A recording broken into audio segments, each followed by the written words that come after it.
किनारे बसे मोर बीजापुरी गाँव। पहली नजर में तोला देखे वो खोगे मोर ठाव। तोर नैना के तीर मोर दिल्ला घायल कर डारिस।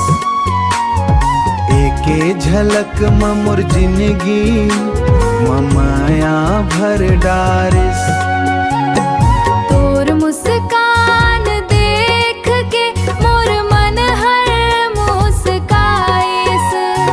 धीरे धीरे तोर माया मोर सांस मन समाइस। राजेंद्र ग्राम के रब कन रद्दाले रोज मैं आथो। तोर एक झलका बर भगवान ले मन्नत मांग हो। तोर हाथ मोर हाथ बस यही अरमान। संग संग लिखबो पाया के पहचान। जौला नदी किनारे शुरू हो इस कहानी। बीजापुर गोर हमया के निशानी।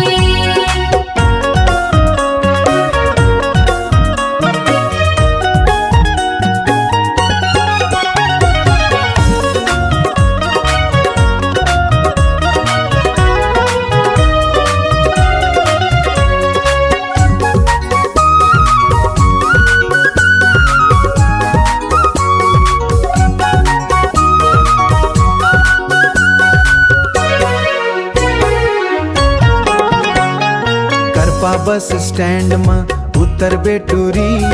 राजपाल भैया के दुकान में पूछ ले बेटूरी।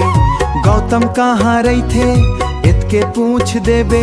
मोर बीजापुरी गाँव में कह के मोला खोज लेबे। तोर बर सजा थो सपना तोर बर गुनगुना थो।